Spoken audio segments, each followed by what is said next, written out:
The heel came down on the card like it was nothing, like it was trash. A little girl's handmade card, glitter glue and purple marker, the words, "For the kids," smeared into a puddle of snowmelt on the stone You steps did of a this! five-star No, hotel. I didn't. Please The stop woman who fighting! stepped on it was You the lied to CEO us! I of had the no Children's choice. Charity Foundation. The man she had just shoved aside, the man in the wet shoes. The man she called a fraud and ordered security to remove that man, controlled the $150 million trust fund that paid her salary. He owned the right to fire the entire board. He had built everything she was now using to humiliate his 8-year-old daughter. She just didn't know it yet. But what happened next inside that ballroom when 300 people watched a little girl hold up that ruined card and say 2 words to her dead mother's portrait, that is the part of this story you will never forget. Owen Fletcher had not worn this suit in 14 months. He stood in front of the bathroom mirror and pulled the knot of his tie, straight hands steady, which surprised him. The last time he had worn this tie, Sarah had been standing behind him, reaching around to fix the knot herself, because she said he always pulled it slightly to the left. She had been right about that. She had been right about most things. He turned. Emma was standing in the hallway, red velvet dress, black shoes with small silver buckles. Her hair was pulled back with a clip that Sarah had bought at a craft fair 2 summers ago. She was holding the envelope against her chest with both hands, the way a person holds something they have decided is important. "You look beautiful." The words came easier than he expected. "I know." Not with vanity, with the plain certainty of an 8-year-old who has looked in the mirror and made her assessment. "Are we going now?" Owen checked his watch. The drive from Denver to the Aspen Crown would take 90 minutes if the roads stayed clear. Snow had been falling for an hour. "We're going now." They walked to the car. The parking lot was white and quiet. Owen opened the passenger door, and Emma climbed in, still holding the envelope. He walked around to the driver's side, started the engine. The heater took a moment. Emma blew into her hands. "Dad, do you think there'll be a lot of people there?" "Probably." "Like how many?" "Maybe 300. She thought about this, staring straight ahead through the windshield at the falling snow. "That's a lot of people to help the kids." Owen looked at her. She had Sarah's eyes, not just the color, the steadiness behind them. He wanted to say something about her mother, wanted to say that Sarah would have been proud, but Emma already knew that. She did not need to be told things she already knew. That was one of the qualities she had inherited directly from Sarah, an impatience with unnecessary confirmation. "Yeah, that's a lot of people." They drove. The roads between Denver and the Aspen Crown Hotel were plowed but still slick in places. Owen drove carefully. He was always careful with Emma in the car. Sarah used to tease him about it, used to say he drove like a man transporting museum glass. "Dad, what if they don't let us in?" He glanced at her. "Why wouldn't they let us in?" "I don't know. What if they don't know who we are?" Owen almost smiled. Not quite. The muscles moved, but the expression did not fully arrive. "They'll know who we are, sweetheart." He said it with certainty. He had no reason to believe otherwise. He was wrong. They had not talked about the foundation much over the past 14 months. Owen had made a decision after Sarah's death, not a conscious one, more like a reflex, to separate Emma from the machinery of the organization.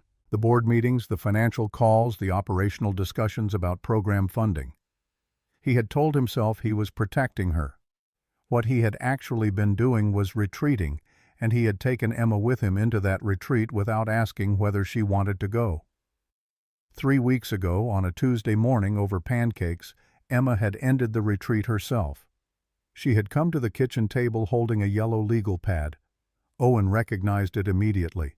It was Sarah's, the one from the nightstand, the one she had been writing on in the final weeks when she could no longer sit up without help but could still hold a pen. Emma set it on the table beside her plate. "I found Mom's notes." Owen put down his spatula. "Where did you find that?" "In the box in the hallway closet, the one with her things." Owen looked at the legal pad. Sarah's handwriting. Neat, organized, precise. Even at the end, even when the medication made her hands shake, her handwriting had remained clear. She had been that kind of person, the kind who insisted on clarity even when everything around her was falling apart. I read some of it. She wrote letters to the board. She told them what to do after. Emma paused. After she was gone. Owen sat down across from her. He did not reach for the legal pad. He was not ready to read it. He might never be ready to read it. "The last page," Emma said. "She wrote something." "What did she write?" Emma recited it from memory. She had clearly read it more than once. "Please don't let the children disappear." The kitchen was very quiet. The pancake on the stove was starting to burn. Owen could smell it but did not move. "Dad, I want to go to the gala." "Emma, I want to bring something for the kids. Mom would want me to bring something." He looked at his daughter for a long time. She looked back at him without wavering. She had Sarah's eyes, not just the color, the steadiness behind them. "Okay." That evening, Emma sat at the kitchen table with an index card, a bottle of gold glitter glue, a purple marker, and a small piece of ribbon for a bow. She worked on the card with the intense focus of a child who believes the thing she is making has to be exactly right. Owen stood at the stove making dinner and watched her without turning his head. She worked on it for 3 evenings. She revised the bow twice. She practiced the lettering on scrap paper before writing on the card itself. When she was done, she held it up. "For the kids," it said in purple marker with a gold glitter border and a small lopsided bow glued to the top corner. "That's perfect." "I know." She slid it into a cream-colored envelope and pressed the flap closed and wrote nothing on the outside because she said the card was for everyone, not for someone specific. Now in the car, she held that envelope against the front of her velvet dress as they pulled into the parking garage of the Aspen Crown. Owen turned off the engine. The garage was cold and the sound of their doors echoed. They walked together toward the exit through the garage across the short stretch of open sidewalk and into the falling snow. Owen put his hand on Emma's shoulder. The snow landed on her hair and on the envelope and on the toes of Owen's black dress shoes, which were already going pale from the cold. They reached the base of the stone steps. Above them the hotel entrance glowed. Gold-framed glass doors, warm light from the lobby shadows of guests moving inside. Owen took a breath.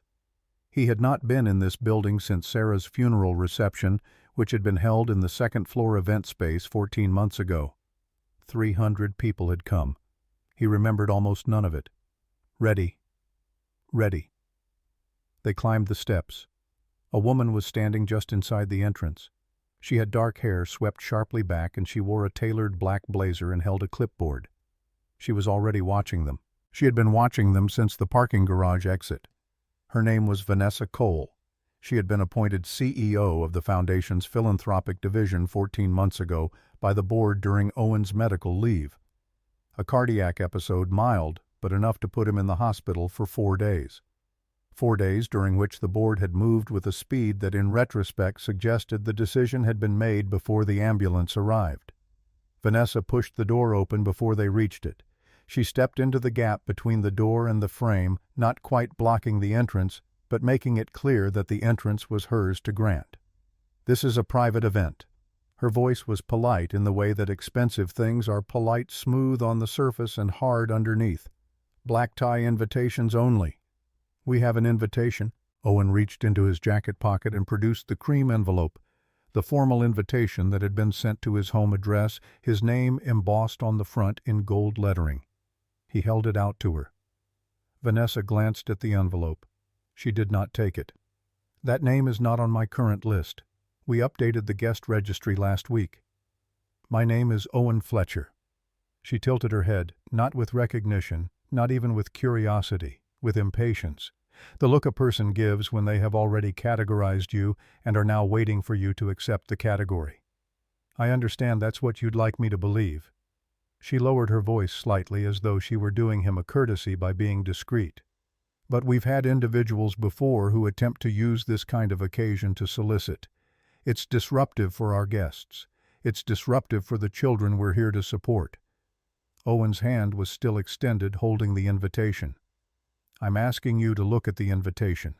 "Sir," the word dropped the temperature between them by several degrees. "I'm going to ask you to step back from the entrance." "I'm not stepping back. My daughter and I are here for the gala.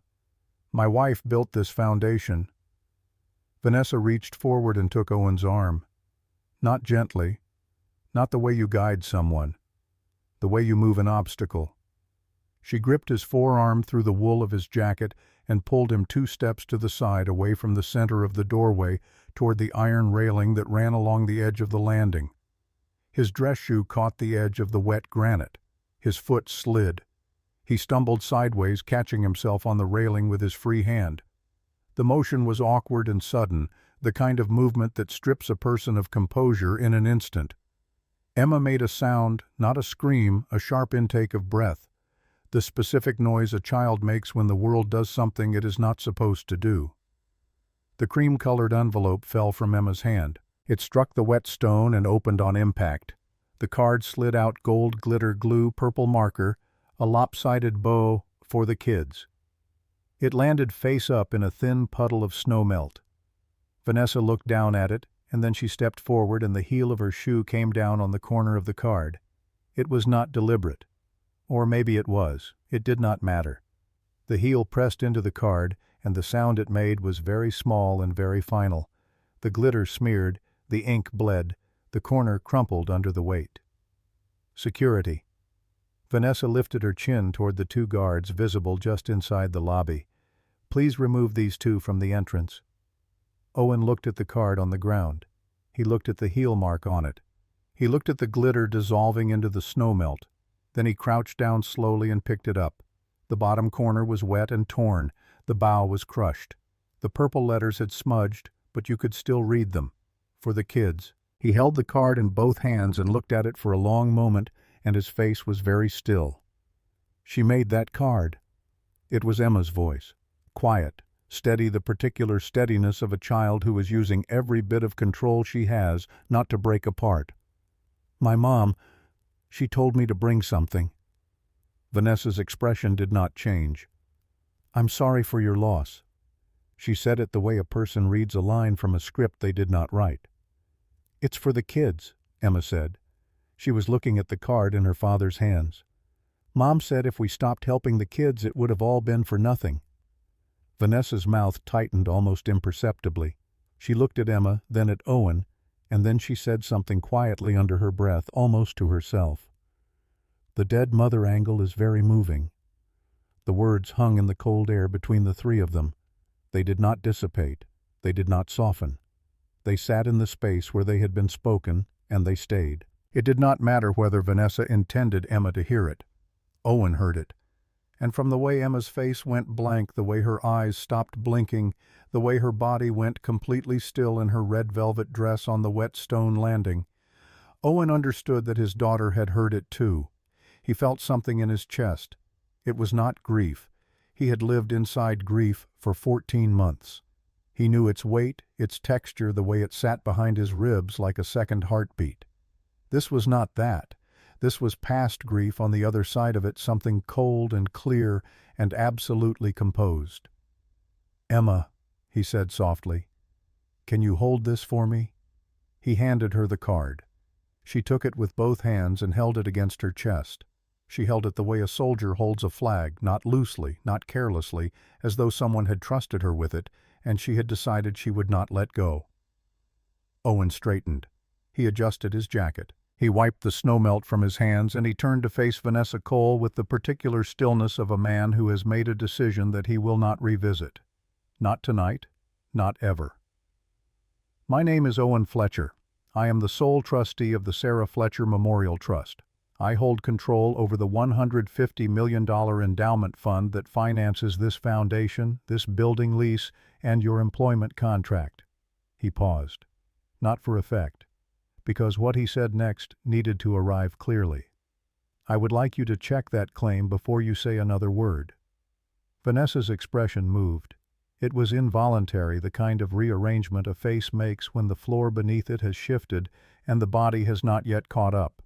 She had heard the name. She would have had to be completely recklessly incurious not to have heard it given her position. But names heard in boardroom briefings and names standing on a wet hotel landing in scuffed shoes exist in different realities. She was now watching those two realities collide. Her clipboard dropped slightly in her hand. "Mr. Fletcher," she said the way people say a name when they are hoping the name turns out to be wrong. "The board was informed that you were on an extended personal leave, that you were unavailable." "I was grieving," Owen said.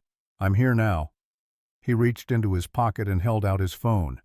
The screen showed 3 missed calls from a contact saved as D. Westbrook, bored, and a text message from the same number sent 11 minutes ago. "Owen, I understand you're at the door. Please come in immediately. We need to talk." Vanessa read the screen. Her face performed another calculation, the kind that involves the distance between who you are and who you have just been in front of witnesses. Slowly, she handed the phone back. Her clipboard slipped from her other hand and struck the stone with a flat, sharp crack. She did not bend to pick it up. The lobby door pushed open. Daniel Westbrook stepped out into the cold. 62 years old, broad shoulders, a tuxedo that had been tailored for a man who used to be larger. He extended his hand immediately. "Owen, come inside, please. Both of you." Daniel looked at Vanessa, then at Emma, then at the damaged card Emma was holding against her dress. His expression changed in a way that was small and painful to watch. "Thank you, Daniel." Owen put his hand on Emma's shoulder and guided her toward the door. He did not look at Vanessa, not because he was avoiding her, because she had stopped being relevant. They stepped through the glass doors and into the warmth of the lobby. Emma pressed closer to his side. Her hand found his hand and held it. "Dad, is it over?" Owen looked down at his daughter. Her face was tired and alert at the same time. The face of a child who has just been through something she should not have had to go through. "Not yet, but we're inside now." He squeezed her hand. They walked forward into the warm amber light, and 60 pairs of eyes turned to watch them. And Owen Fletcher stopped in the center of the lobby because something was wrong. Something was missing from the walls, and in its place was something that should not have been there. The north wall had always held photographs. That was the first thing Sarah had insisted on when they designed this space together 11 years ago. She had stood in this exact spot with a roll of blue painter's tape and marked where each frame would hang. Not corporate logos, not brand statements. Photographs.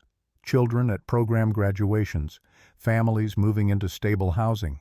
Kids sitting cross-legged on gymnasium floors at the summer reading initiative in Pueblo. A boy holding up a certificate with both hands and grinning so wide you could count the gap where his front teeth used to be. Those photographs were gone.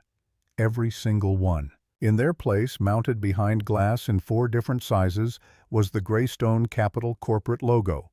Polished, symmetrical, expensive. The kind of display that exists to tell people with money that their money is in serious hands. The kind of display that has nothing to do with children. Owen's hand tightened at his side. Emma was still holding his other hand.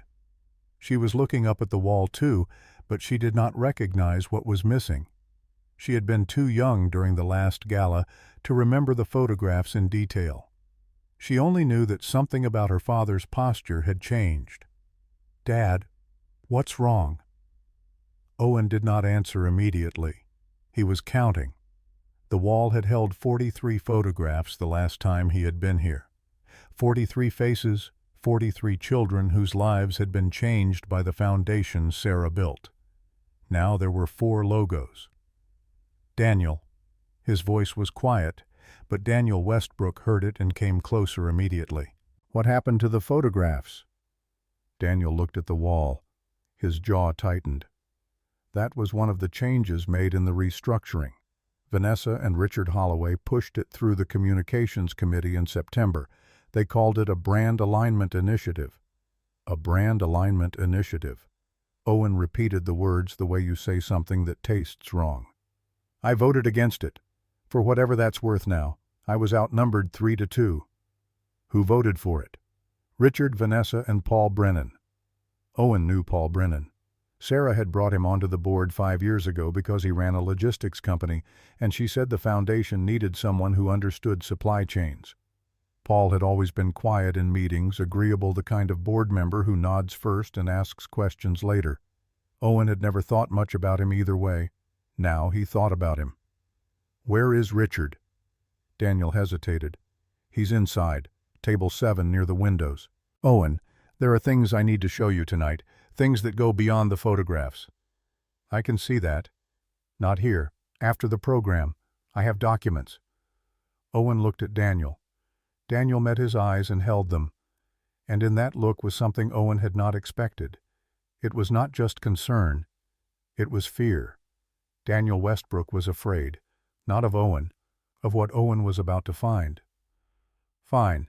After the program." He turned back toward the lobby.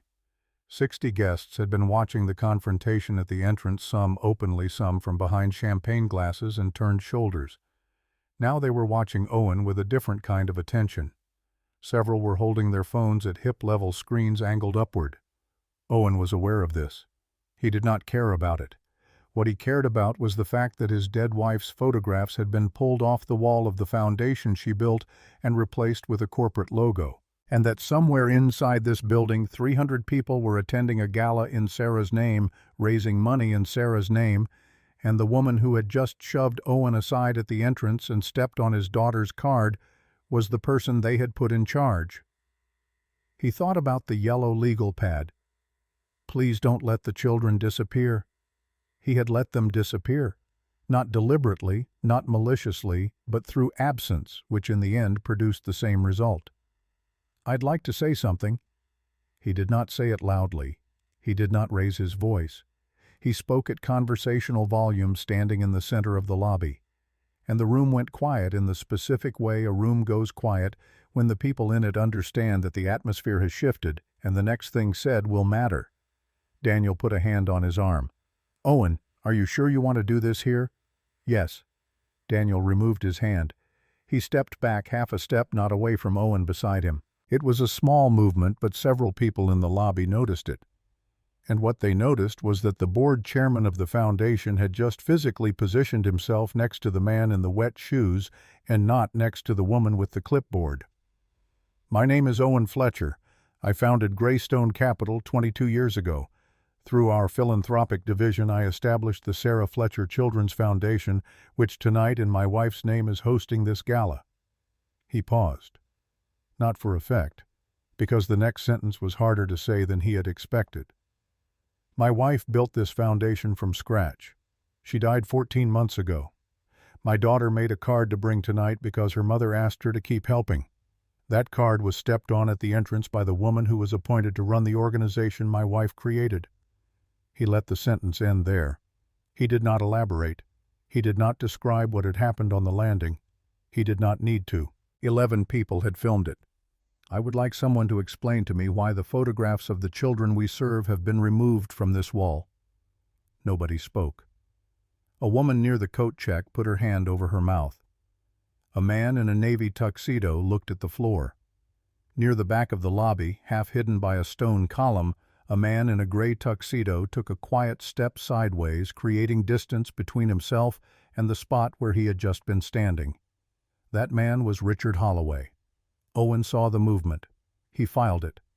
Vanessa Cole had followed them inside. She was standing near the entrance with the composure of someone who has not yet decided which version of this situation she is losing. Her clipboard was gone. She had left it on the stone outside. Her hands hung at her sides, and for the first time since Owen had seen her, she was not holding anything between herself and the room. Owen looked at her. "Your employment with the Greystone Group and its affiliated foundations is terminated, effective immediately. Human Resources will be in contact regarding severance documentation." He said it without heat, without anger, without raising his voice even slightly, which made it considerably worse than if he had shouted.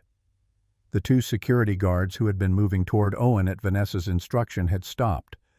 They looked at each other. They looked at Owen. They looked at Daniel Westbrook standing beside Owen. They moved back to their stations by the door. Vanessa stood still for a moment. Her face went through something that was not quite an expression. It was more like a series of calculations arriving at the same answer from different directions.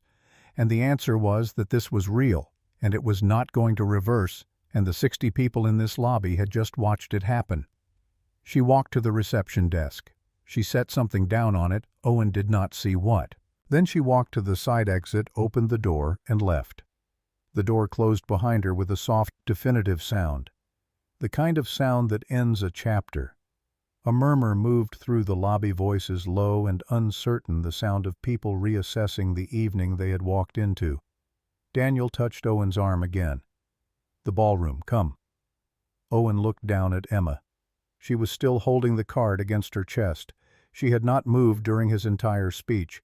She had stood beside him with her back straight and her chin up, and she had not cried. She had done exactly what her mother would have done. She had stood her ground. "You okay?" Emma nodded. "Are we going inside now?" "We're going inside now." The ballroom was through the carved mahogany doors at the end of the corridor. Daniel pushed them open, and Owen and Emma walked through. 300 people turned to look. Owen had expected that. He had expected the heads turning, the whispers, the phones. He had prepared himself for the attention. What he had not prepared himself for was the portrait. It was 20 feet tall, commissioned for the Gala's 10th anniversary 3 years ago. It had been in the building's archives since Sarah's death. Someone had brought it out and hung it on the far wall of the ballroom, centered above the stage, lit from above by 2 soft spotlights. The portrait showed Sarah at a foundation site visit.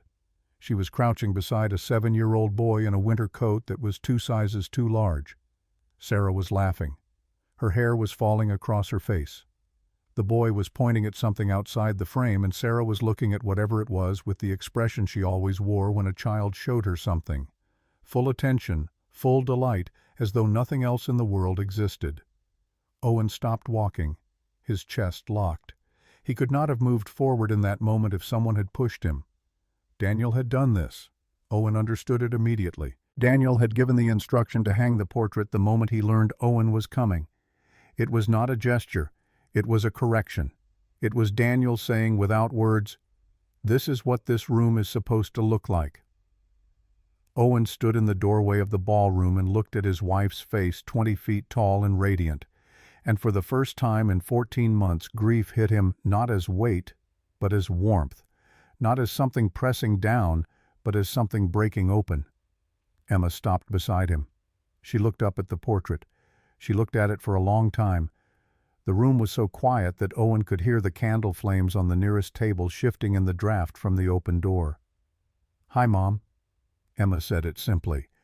The way she used to say it when Sarah came into the kitchen in the morning. The way she said it when Sarah picked her up from school. There was no performance in it. There was no awareness of the 300 people watching. There was only a girl talking to her mother. The chamber trio near the stage had stopped playing. A woman near the front of the ballroom pressed the back of her hand to her mouth and turned away. A man at a center table removed his glasses and set them on the linen tablecloth and looked down. Emma held up the card, the wet, glitter-smudged, heel-marked card. She held it up toward the portrait the way a child holds up a drawing for a parent's approval. "I brought it, like you said." Owen put his hand on her shoulder. He did not trust himself to speak. He was aware that his eyes were burning and his throat had closed, and that 300 people were watching him, and that it did not matter. None of it mattered. What mattered was that his daughter was talking to her mother, and her mother could not answer, and the card she had made with such care over 3 evenings at the kitchen table was damaged, but she had brought it anyway. That was what Sarah would have said to do. Bring it anyway. Even if it's imperfect, even if it's damaged. Bring it. The chamber trio began playing again, something slow and soft.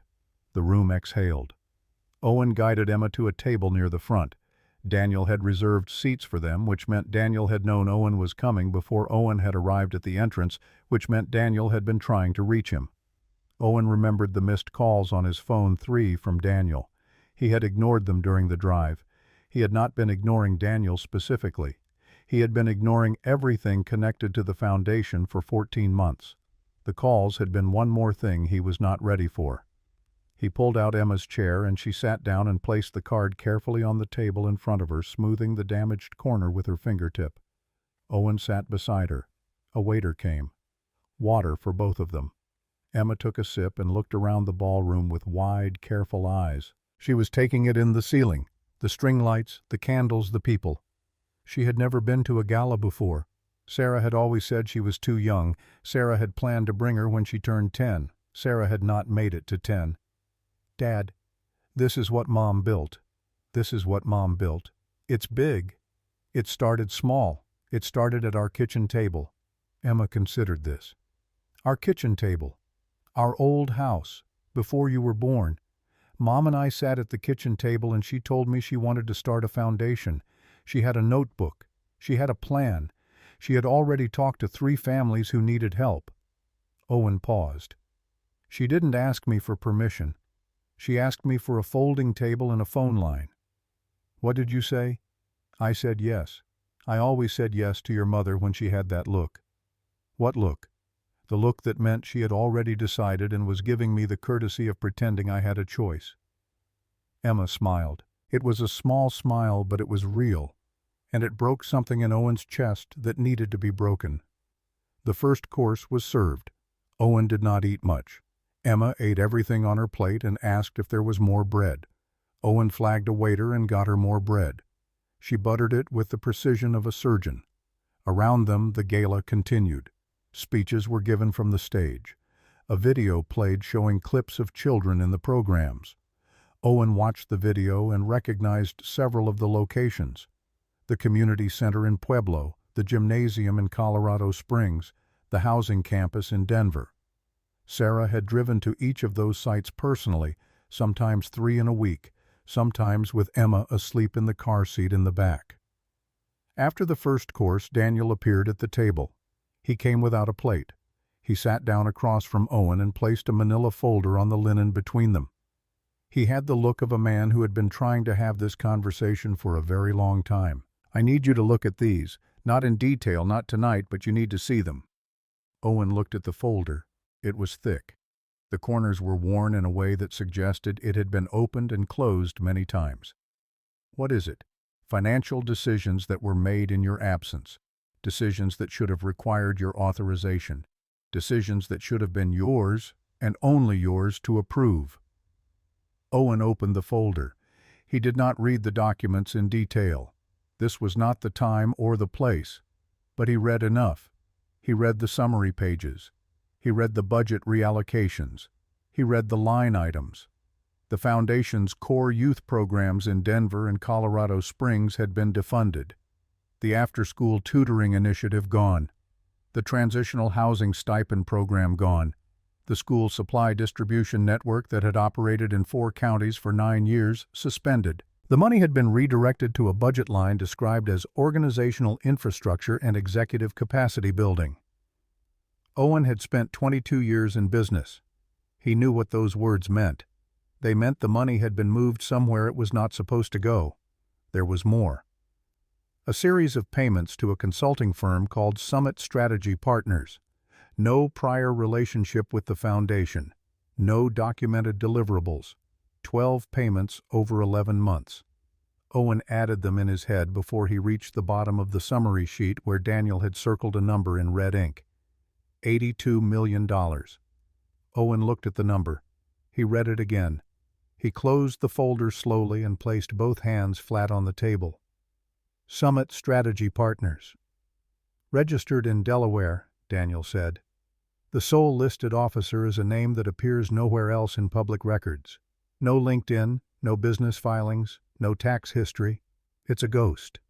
We believe it's a shell company. Who signed the authorizations? Richard Holloway. Every single one. But some of these approvals required board-level sign-off. And the signatures on file are... Daniel paused, choosing the word carefully. Irregular. Irregular how? As in we believe they were forged. Owen sat very still. Across the ballroom, Richard Holloway was at his table near the windows. He was laughing at something a woman beside him had said. He looked relaxed. He looked like a man who had no concerns in the world, who had never authorized a fraudulent payment, who had never defunded a children's literacy program and funneled the money into a Delaware shell company. He looked like a man who believed he was safe. Who else knows about this? 3 people on the board, our outside counsel, and Vanessa Cole. Daniel lowered his voice. She signed 2 of the authorizations. Whether she fully understood what she was signing, he stopped. I don't know. I think the answer is that she understood enough. Owen looked at the folder. He looked at the red circle around the number. $82 million. Money that was supposed to reach children. Money that Sarah had raised through years of phone calls and grant applications and gala speeches and site visits. Money that was supposed to prevent children from disappearing. He thought about the yellow legal pad. He thought about Emma finding it in the hallway closet. He thought about her sitting at the kitchen table reciting the last line from memory. Please don't let the children disappear. They had not just let the children disappear. They had taken the money that was keeping them visible and stolen it. I want a full forensic audit. Every account, every transaction going back 4 years. I want the team in the office Monday morning. I've already made preliminary contact with a firm. They can start Monday. And I want outside counsel to contact the appropriate federal offices. Daniel nodded. I'll make the call tonight. Owen slid the folder back across the table. He looked at Emma. She had finished her bread and was working on the smeared corner of her card with the edge of a napkin, carefully trying to clean the glitter, gently pressing the torn corner flat. She was focused entirely on the card. She had not heard the conversation. Owen watched her for a moment, her small hands working carefully on the damaged thing she had made, trying to fix it, trying to make it right again. He looked back at Daniel. Monday morning. Daniel took the folder and stood. He looked at Owen for a moment longer than necessary, and in that look was something Owen recognized. Relief. Daniel Westbrook had been carrying this alone, or nearly alone, for months, waiting for Owen to come back, hoping Owen would come back, not knowing if he would. It's good to see you, Owen. It's good to be here. And he meant it in a way that surprised him. Daniel walked away. Owen sat at the table beside his daughter. She had gotten the worst of the glitter smear off the card and was now examining her work with a critical eye. The card was still damaged. The corner was still torn. The heel mark was still visible, but the words were legible. For the kids. Emma looked up at the portrait of her mother on the far wall. Sarah's face 20 feet tall, laughing, full of life, full of the particular joy she carried whenever she was doing the work she loved. Mom would be mad, Emma said. Owen looked at her. About what? About what that lady did at the door. Yeah, she would be. But she'd say we still have to help the kids. Owen felt his throat tighten. Yeah, she would say that too. Emma nodded as though confirming something she already knew. She placed the card back on the table, centered between her plate and her water glass, and she straightened it one more time. Then she folded her hands in her lap and looked up at the portrait again. We're going to fix it, Mom. She said it quietly. She said it the way she had said, "Hi, Mom," when they first walked in, without performance, without awareness of the room, as a simple statement of fact spoken to someone she loved, whether that someone could hear her or not. Owen put his arm around his daughter's shoulder and held her close. Around them the gala continued. The chamber trio played. Waiters moved between tables. 300 people in formal wear carried on their conversations. And somewhere in a manila folder that Daniel Westbrook had just carried back to his seat, $82 million sat in a column of numbers, circled in red, waiting. The gala ended at 11. Owen carried Emma to the car because she had fallen asleep at the table with her cheek resting on her folded arms and the card tucked under her hand. He lifted her carefully, and she stirred but did not wake. Her head settled against his shoulder. The red velvet dress was wrinkled at the waist where she had been leaning forward. Daniel walked with them to the parking garage. Neither man spoke until they reached Owen's car. Owen shifted Emma's weight to open the rear door, and Daniel reached past him and opened it instead. Thank you. Daniel stood with his hands in his coat pockets. His breath came out in thin clouds under the garage lights. I should have pushed harder. I should have come to your house. I should have forced the conversation months ago." Owen settled Emma into the back seat and buckled her seatbelt. She murmured something and turned her face toward the window. He closed the door gently. "You tried calling. I didn't answer. I should have driven over. Maybe, but I wouldn't have opened the door." Owen leaned against the car. "I wasn't ready, Daniel. I thought if I stayed away from all of it, stayed away from the foundation, the board, the offices, all of it, that it would protect her." He nodded toward the back seat where Emma was sleeping. "I thought distance was the same thing as safety. And now," Owen looked at him, "now I know that distance is just distance, and the people who filled the space I left did not fill it with anything good." Daniel nodded slowly. "The audit firm is Tarrant and Associates. Helen Tarrant is the lead partner. She's sharp. She's handled 3 nonprofit fraud cases in the last 5 years, 2 of which resulted in federal prosecution. She can have a team in the office by 7:30 Monday morning. Tell her 7. 7 it is." Owen drove home in silence. Emma slept the entire way. He carried her inside and put her to bed without changing her out of the velvet dress because he did not want to wake her. He pulled the blanket up to her chin and stood in her doorway for a moment, watching her breathe. Then he went to the kitchen and sat down at the table and opened his laptop and did something he had not done in 14 months. He logged into the Foundation's administrative portal. His credentials still worked. Nobody had thought to revoke his access, or nobody had dared. He spent 3 hours reading financial statements, board minutes, budget proposals, staffing changes, every document filed since Sarah's death. He read the way a man reads when he is looking for the shape of a betrayal. Not the details yet, but the outline, the architecture of how it was built. By 2 in the morning, he had the outline. The restructuring had begun within 3 weeks of his medical leave. Vanessa Cole had been appointed first. Then Richard Holloway had been elevated to CFO, a position that had not existed in Sarah's organizational structure because Sarah believed in flat hierarchies and direct accountability. Richard had created the position for himself with board approval and then used it to consolidate control over all financial authorizations. The programs had been defunded incrementally, not all at once. That would have been too visible. Instead, budgets were reduced by 15% in the first quarter, then by 30% in the second, then suspended entirely by the third. Each reduction was accompanied by a memo from Richard explaining that the Foundation was undergoing a strategic review to improve efficiency and maximize donor impact. The language was perfect. It was the kind of language that sounds responsible and means nothing. It was the kind of language that let you gut a children's literacy program while describing it as operational optimization. Owen closed the laptop at 2:15. He sat in the dark kitchen and listened to the house, the furnace cycling, the clock in the hallway ticking, the faint sound of Emma breathing in her room down the hall. Sarah would have caught this. She would have seen the first budget reduction and demanded an explanation. She would have read the memos and recognized them for what they were. She had always been able to see through institutional language to the intention beneath it.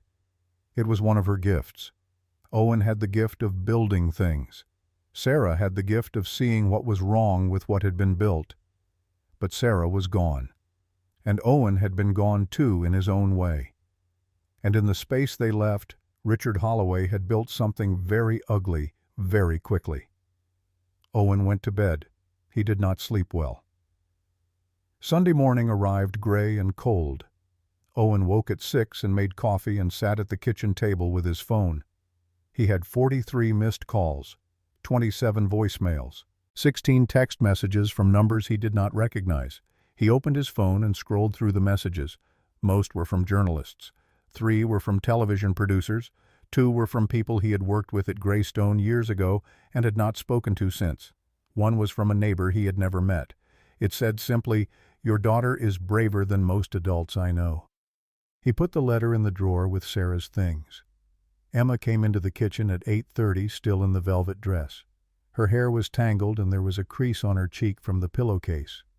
"Morning, sweetheart." "Morning." She climbed into her chair and looked at him. "Dad, a boy in my class, texted me. He said his mom saw us on the internet. Owen put down his coffee. What did he see? He said his mom showed him a video of a lady being mean to us at a hotel. He said it had a lot of views. He asked me if I was famous. What did you tell him? I told him no. I told him we were just trying to help the kids and someone was rude. She paused. Was that the right answer? Owen looked at his daughter in the rearview mirror of his memory, 8 years old. Red velvet dress, damaged card against her chest. Not crying. That was exactly the right answer. He also said his mom cried when she watched it. Owen did not respond to that. He had not watched the footage himself, but he knew it existed. Daniel had called him Sunday morning at 7 to tell him. 11 different people had filmed the confrontation at the entrance. By midnight Saturday, the clips had been viewed 3 million times. By Sunday morning, 6 million. The clips that spread fastest were not the confrontation. They were not Vanessa grabbing Owen's arm or the heel coming down on the card. They were the 2 seconds afterward, Emma holding the damaged card against her chest, standing very straight, not crying. An 8-year-old girl in a red velvet dress refusing to break. Owen had avoided his phone for most of the weekend after that first check, but one text had come through from an unknown number late Saturday night. He had read it and then stared at it for a long time. You should have stayed away. This is bigger than you understand. Walk away now, or everyone learns what Sarah really did with that inheritance. He had shown it to Daniel over the phone. Daniel had been quiet for a long moment. It's a bluff. They're panicking. Maybe. Owen, they're panicking because you're here. Because you fired Vanessa. Because they know the audit is coming. This is what people do when they're cornered, they threaten. Owen had not been so sure, but he had said nothing more about it. Now, Sunday morning, Emma was eating cereal and reading a book propped against the milk carton. She had changed out of the dress and into jeans and a sweatshirt. The card was in her backpack. Owen had seen her put it there before breakfast. Dad, are the kids getting their money back? We're working on it. How long does that take? A while. But we're going to make sure the programs start again first. The money for the programs, we can fix that quickly. The rest takes longer. How much longer? Months. Maybe more. Emma thought about this. That's a long time for kids to wait. Owen looked at her. She was staring out the window, watching the houses go by in her mind. Her backpack was on the chair beside her and the card was in the front pocket. She had been carrying it to school every day. He had discovered this Tuesday morning when he saw her slip it into the pocket before heading out the door. You're right. It is a long time. That's why we're starting the programs back up this week. Emma turned to look at him. This week. This week. Which ones? The reading program first, the one in Pueblo, Mom's program. Emma was quiet for a moment. Then she said, Good. Monday morning, Owen dropped Emma at school and drove to the Foundation's offices. He arrived at 6:45. Helen Tarrant and her team of 4 auditors arrived at 6:55. Helen was 53, tall, gray-haired, with the demeanor of a woman who had spent decades examining numbers that people did not want examined. She shook Owen's hand in the lobby. Mr. Fletcher, Daniel briefed me over the weekend. I've reviewed the preliminary documents he provided. You have a significant problem. I already know I have a significant problem. You have a bigger problem than you think. She said it without drama. She said it the way a doctor delivers results plainly, because decoration does not help. The consulting firm Summit Strategy Partners. It's not just a pass-through. Based on the payment patterns and the registration details, I believe we're looking at a multi-layered shell structure. Delaware is the primary filing, but there are secondary entities. At least 2, possibly more. How much time do you need? Give me the week. I'll have a preliminary scope assessment by Wednesday. Full report by Friday. You have until Wednesday.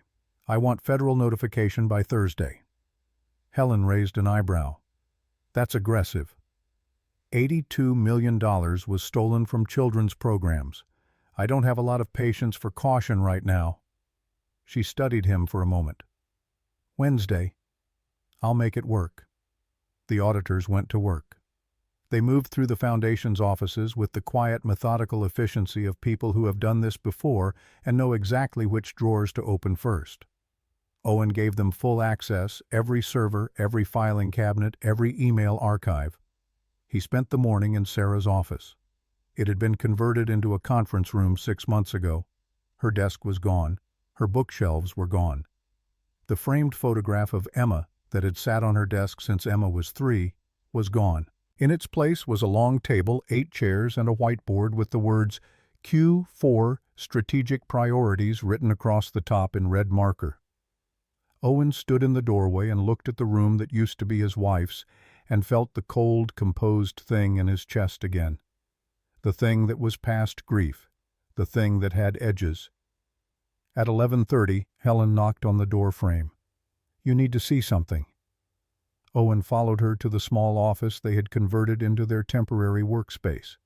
2 of her auditors were sitting at laptops with spreadsheets open on both screens. Helen pulled a chair out for Owen and sat down across from him.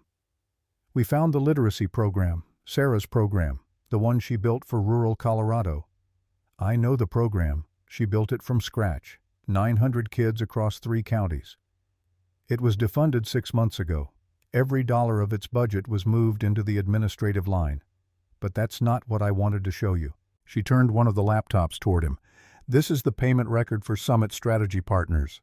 12 payments over 11 months, as you know. But we've now identified the secondary entities. There are 2 LLCs filed at the same Delaware address. One is called Ridgeline Advisory Group. The other is called Peak Outcomes Consulting. I've never heard of either one. Nobody has. They don't have websites. They don't have employees. They don't have clients. What they do have are bank accounts that receive transfers from Summit Strategy Partners totaling an additional $41 million. Owen sat back in his chair. 41 million on top of the 82. On top of the 82, the total exposure as of what we found this morning is approximately $123 million. Owen said nothing for a long time. Helen let the silence sit. She understood that some numbers need time to be absorbed before they can be responded to. 123 million. Owen said it the way you say a number you cannot quite believe exists. That's not just the Foundation's operating budget, that's endowment money, that's principal. Yes, they went into the endowment. Whoever structured this understood exactly where the money was and exactly how to move it without triggering the standard oversight mechanisms. Richard had the access.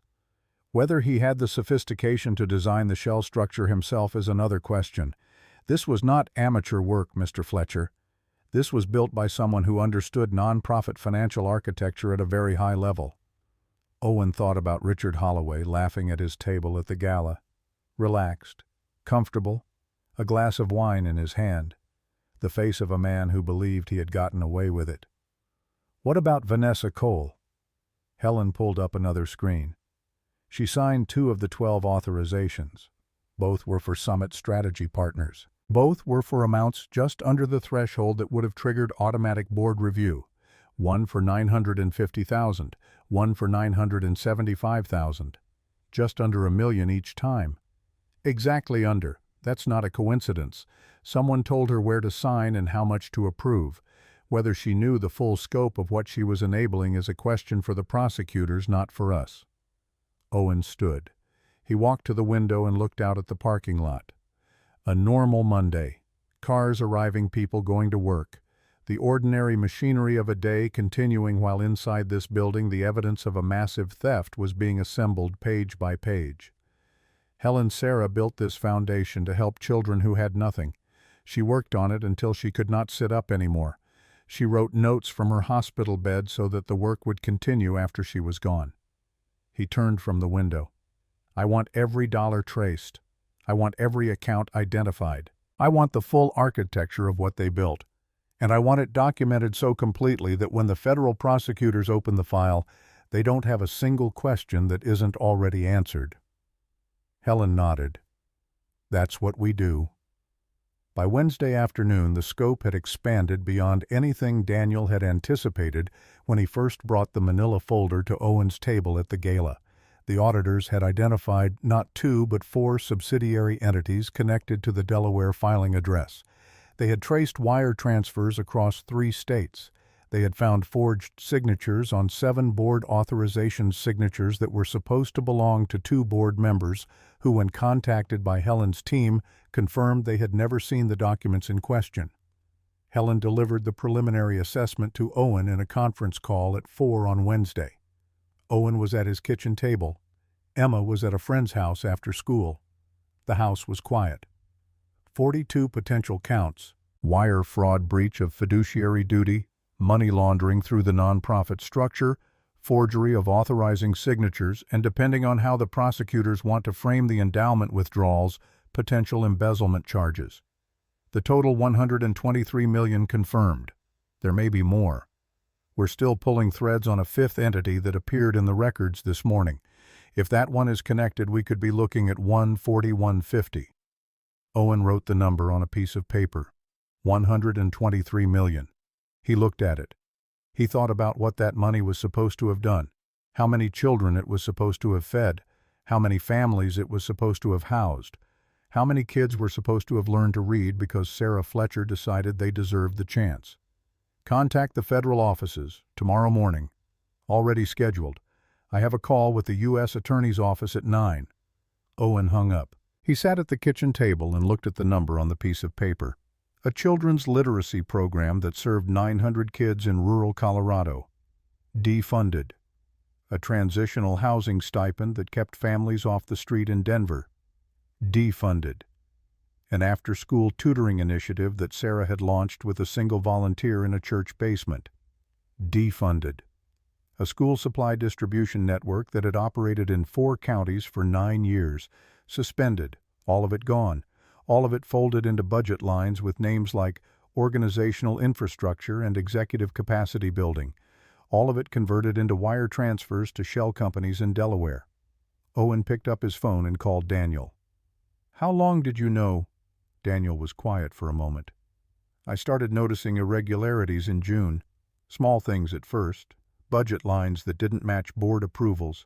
Payments to vendors I didn't recognize. I raised it with Paul Brennan at a board meeting in July, and he told me it was part of the new operational strategy. I didn't believe him, but I didn't have proof." "When did you get proof?" "October. I hired a private forensic accountant on my own, paid for it out of my own pocket. He found the Summit Strategy Partners payments within 2 weeks. That's when I started trying to reach you." "And I didn't answer." "No, you didn't." Owen closed his eyes. "I'm sorry, Daniel. You don't owe me an apology. You lost your wife. You were grieving. No one expected you to be monitoring financial statements. Sarah expected me to. She trusted me to protect what she built." Daniel did not respond to that. There was nothing to respond to. It was true. "What about Richard? Has anyone spoken to him since the gala?" "He was in the office Monday and Tuesday. He acted as if nothing had happened. He went to lunch. He took calls. He signed a requisition for new office furniture on Tuesday afternoon." New office furniture. A standing desk and an ergonomic chair. $1,400. Owen almost laughed. It was not funny. It was grotesque. A man who had stolen $123 million from a children's charity was ordering himself a standing desk. He doesn't know about the audit. He knows auditors are in the building. He asked Helen's team what they were working on, and they told him it was a routine compliance review. He seemed satisfied with that answer. Of course he did. Men like Richard are always satisfied with the answer that lets them keep going. Thursday morning, Richard Holloway attempted to leave the country. He booked a flight under a variant of his name, Richard D. Holloway, to R.D. Strickland to Miami via Dallas, departing from Denver International Airport. He had packed 1 suitcase. He had not told anyone at the foundation he was leaving. He had not submitted a leave request. He had simply booked the ticket at 2 in the morning and driven to the airport at 5. Owen learned about this at 7:30 Thursday morning when Helen called him. "The U.S. Attorney's Office moved fast, faster than I expected. They had agents at DIA within 2 hours of our call yesterday. Richard was flagged the moment he checked in under the variant name. They arrested him at Dallas/Fort Worth during his layover. He was cooperative. Cooperative how? He answered their questions. He did not ask for a lawyer, which his eventual lawyer will probably have feelings about. He confirmed his identity. He confirmed his position at the foundation. When they asked him about Summit Strategy Partners, he said, and I'm quoting from the agent's preliminary report, "I was following instructions." Owen went still. Whose instructions? He wouldn't say. He asked for a lawyer at that point. So there's someone else. That's what it looks like. Richard may have been the hands, but someone else may have been the architect. Owen sat with that information for a long time after the call ended. He thought about the shell companies, 4 of them layered professional. Not the work of a man who ordered standing desks and signed authorizations, the work of someone who understood financial architecture at a level that Richard simply did not possess. He thought about Vanessa Cole. She had signed 2 authorizations just under the threshold, precisely calibrated. She had been appointed CEO 14 months ago, 3 weeks after Sarah's death during Owen's medical leave. Appointed by the board. But boards do not appoint people on their own. Someone nominates. Someone advocates. Someone makes the case. Owen picked up the phone and called Daniel again. When Vanessa Cole was appointed, who nominated her? Daniel was quiet. The nomination came from Paul Brennan. Paul Brennan. He presented her credentials at an emergency session, said she had extensive experience in nonprofit leadership, said she was exactly what the foundation needed during a transition period. Did you vet her? I asked for her resume. It was impressive. Columbia MBA, 10 years at 2 major nonprofits in New York, consulting work in Washington. Did you verify any of it? Another pause. Longer this time. No. We were moving quickly. You were in the hospital. Sarah had just died. The board felt we needed immediate leadership. Paul pushed it through and I didn't push back hard enough. Paul Brennan, the quiet one, the one who nods. Yes. Owen thought about Paul. He thought about how Sarah had described him. Good with logistics, doesn't make waves. The kind of person you put on a board because they show up and they don't cause problems. Or the kind of person you put on a board because they will do what they are told and not ask why. I want Helen to pull everything connected to Paul Brennan, every vote, every signature, every communication going back to the day he joined the board. Owen, if Paul is involved, then this isn't just fraud. This was planned before Sarah died, maybe before she was even diagnosed. Daniel was silent for a long moment. I'll have Helen pull it. Owen hung up and sat in the silence of his kitchen. Emma would be home from school in 4 hours. She would come through the door and drop her backpack on the floor and ask what was for dinner. She would ask about the foundation. She would ask if they were still helping the kids. And Owen would have to look at his daughter and give her an answer that was honest without being devastating. He looked at the photograph on the windowsill. Sarah on the hiking trail, laughing, reaching for the camera. I'm going to fix this, whatever it takes, however deep it goes. The photograph did not answer, but he had not expected it to. He had expected only to say it out loud so that it became real, so that it became a promise instead of a thought. By Friday morning, the architecture of the fraud had become clear. Helen called Owen at 8 and asked him to come to the office. When he arrived, she had the full team assembled in the conference room. 5 laptops, 3 whiteboards, and a timeline stretched across the wall that went back 18 months. We traced Meridian Capital Partners. It's a Connecticut holding group. The sole listed officer is a man named Gerald Price. That name also appears on the registration documents for Ridgeline Advisory Group, one of the shell companies. Owen looked at the timeline on the wall. When was Meridian formed? 18 months ago, 6 months before Sarah's diagnosis. The room went cold, not the temperature, something inside Owen, the recognition of how long this had been planned, how patient it had been, how deliberate. They were waiting. Helen nodded. That's what it looks like. Meridian acquired Paul Brennan's logistics company 18 months ago, put him under obligation. Then they waited for an opportunity. Sarah's diagnosis was the opportunity. Her diagnosis created a timeline. They knew the foundation would eventually need new leadership. They knew you would be consumed with her care. They positioned the pieces in advance so that when the moment came, the transition would be fast. Owen stared at the timeline. 6 months before Sarah was diagnosed, someone had been planning this, building the infrastructure, acquiring Paul's company, creating the shells, waiting. And when she died and I collapsed, they moved. Within 3 weeks. Owen sat in the silence of the conference room. He thought about Sarah in the hospital bed, writing on the yellow legal pad. He thought about her handwriting, still clear, still precise. He thought about the line on the last page, "Please don't let the children disappear." She had written that line while the people who would steal from her foundation were already in position. She had written it while Paul Brennan sat on her board and smiled and nodded and waited. "I want Paul brought in. The federal prosecutors are ahead of you. They executed a search warrant on Paul's home this afternoon, found a laptop with encrypted files. The Bureau's digital forensics team is working on it now. And Price, Gerald Price. Still looking. The name may be an alias. The prosecutors think he could be the architect, the one Richard referred to when he said he was following instructions. But until they crack Paul's laptop or Richard starts cooperating more fully, Price is a ghost." Owen stood. He walked to the window. The city stretched out below him, ordinary and indifferent. Somewhere in that city, children were going to school without the programs Sarah had built for them. Somewhere in that city, families were struggling without the support systems that had been dismantled. And somewhere in Connecticut, a man named Gerald Price, if that was his real name, was about to discover that the walls he had built around himself were not as solid as he believed. "Keep working," Owen said. "I want everything."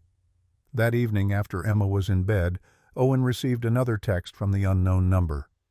"You're making a mistake. Sarah's family wasn't what you think. Ask Daniel about Boston. Ask him what she was running from." Owen stared at the message for a long time. Then he called Daniel. "I need you to tell me about Sarah's family, about Boston."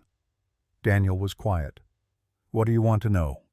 "Everything you haven't told me." Another pause. Longer. "Sarah's family in Boston, her father was Charles Hartwell. Hartwell Properties. $400 million real estate empire." "I know." "Sarah inherited $150 million when he died. She used it to start the foundation." "Did she ever tell you why her family cut her off?" "She said they didn't approve of her marrying a mechanical engineer. They wanted her to marry someone from their social circle." "That's true, but there's more." Daniel's voice was careful. "Sarah's older brother, Marcus Hartwell, was charged with embezzlement from the family company in 2008. Sarah testified against him. He went to prison for 6 years. The family blamed Sarah, cut her off completely. When Charles died in 2011, he left Sarah $150 million, but the will was contested by Marcus, who had been released. Sarah won. She moved to Denver to escape them." Owen felt something shift.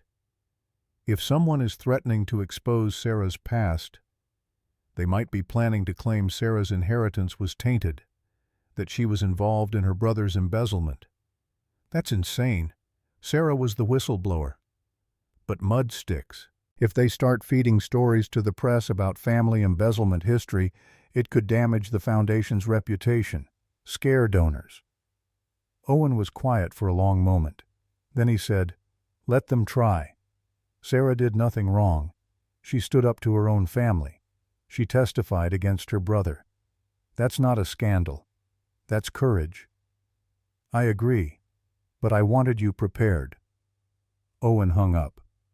He sat in the dark kitchen and thought about Sarah at 24 years old, testifying against her own brother, watching her family turn on her, inheriting the money and being dragged through a legal battle, moving across the country to start over, and then years later building something beautiful with that money, something that helped children, only to have her own brother come back. Not with lawyers this time, with shell companies, with patience, with a plan that would not activate until she was too weak to fight it. Owen did not sleep that night. Saturday morning, Helen called. They cracked Paul's laptop. "You need to see this. Now." Owen drove to the office. Helen was waiting in the conference room with her entire team. On the screen was an email chain: Paul, Richard, Vanessa, and a sender identified only as G. Price. Owen read the emails. His hands began to shake. The emails went back 2 years. Instructions from Price to Paul about acquiring board position. Instructions to Richard about creating CFO role. Instructions to Vanessa about staying under approval thresholds. And one email dated 2 months before Sarah's diagnosis that made Owen's blood go cold. The opportunity is coming. When she's weak, we move. She took everything from me. I'm taking everything from her. Price isn't just the architect, Helen said quietly. This was personal for him. Owen looked at the sender name again. G. Price. Who is he? We're running the metadata now, but based on the language in these emails, the prosecutors believe Gerald Price is an alias. Owen's phone rang. It was Daniel. Owen, the FBI just contacted me. They've identified Gerald Price. His real name is Marcus Hartwell, Sarah's brother. He changed his name after he was released from prison in 2014. Owen sat down. The room spun slightly. Marcus. He's been planning this for 7 years. He created Meridian Capital as a shell network, acquired Paul's company, positioned everyone, and then he waited for Sarah to get sick. Owen could not speak. He stared at the email on the screen. She took everything from me. I'm taking everything from her. This was not random fraud. This was Sarah's own brother seeking revenge. Marcus had waited until Sarah was dying, then systematically destroyed her life's work. Where is he now? FBI tracked him to Miami. He purchased a plane ticket this morning. They're moving to detain him now. Owen stood.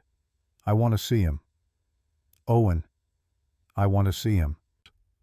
By 5 that afternoon, Owen was sitting in a federal building interview room in Miami. Marcus Hartwell, Gerald Price, sat across from him in expensive suit and handcuffs. 56 years old, gray hair, the face of a man who had spent 7 years planning revenge. An FBI agent stood by the door. They had allowed this meeting because Marcus was cooperating, and because Owen had insisted. Marcus smiled when Owen walked in. Owen, the grieving husband. Sarah always said you were too soft. Owen sat down.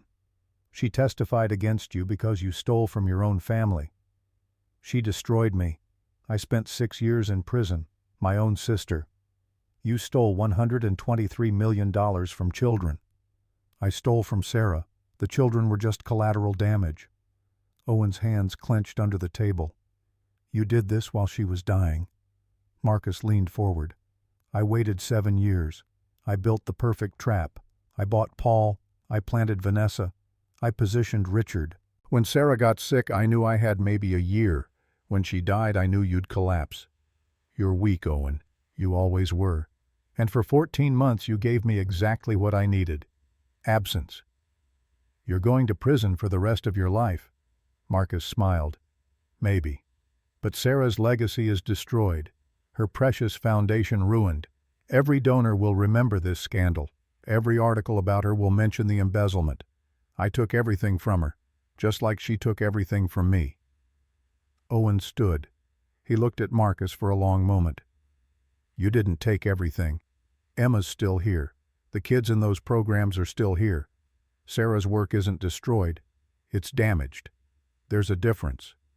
He walked to the door. Then he turned back. You spent 7 years planning revenge on a dead woman. I'm spending the next 20 years making sure you're forgotten. Owen walked out. The flight back to Denver was quiet. Owen stared out the window at the clouds below and thought about Sarah, about what she had survived, her brother's betrayal, her family's rejection, the legal battle for her inheritance, moving to a new city, starting over, building something beautiful, and then at the end writing one line on a yellow legal pad, "Please don't let the children disappear." She had known somehow, maybe not the details, but she had known that after she was gone, people would try to take what she built, and she had trusted Owen to stop them. He had failed her for 14 months, but he was not failing her now. Sunday morning, Owen made pancakes. Emma came into the kitchen and sat at the table. "Dad, are we still helping the kids?" Owen slid a pancake onto her plate. Always. Emma nodded, satisfied. She reached for the syrup. Outside, the April morning was cool and bright. Daffodils along the fence line had come up 2 weeks ago. The same daffodils Sarah had planted the spring before the diagnosis. Owen looked at the photograph on the windowsill, Sarah on the hiking trail laughing. "I think we're doing okay, Sarah. Emma's good. She's really good." He dried his hands. He went to his desk. The Foundation's quarterly report was due Monday. Rachel Donovan, the new executive director he had hired Wednesday, had submitted her program updates that morning. The literacy program in Pueblo had new enrollment numbers, up 40% from the previous quarter. 947 children were now enrolled in the programs that had been defunded 14 months ago, restored and rebuilt and running. Owen opened his laptop and began typing the quarterly report. The opening line came easily. In the first quarter following restructuring, the Sarah Fletcher Children's Foundation has restored all core programs and enrolled 947 children across 6 states. He typed for an hour. When he finished, he looked out the window. Light snow was falling, not heavy. The kind of April snow that arrives apologetically and retreats by noon. It landed on the daffodils along the fence line and stayed for a moment, just long enough to be noticed, and then it was gone. The daffodils did not bend. They had survived the winter. They had pushed through frozen ground and opened in the cold spring air, because that is what they were built to do. Owen looked at the daffodils. He looked at Sarah's photograph. He looked at the screen in front of him with the enrollment numbers that his wife would have celebrated and his daughter would have nodded at with quiet satisfaction. The morning was bright. The house was warm. Somewhere down the road, Emma was at school carrying her backpack with the cards still in the front pocket because she had decided it belonged with her. The winter had not broken them. It had revealed them. Monday morning arrived with pressure, not the weather. The sky was clear, the April air warming, but the kind of pressure that builds when decisions made in private are about to become public. Owen woke at 5:30 and knew he would not go back to sleep.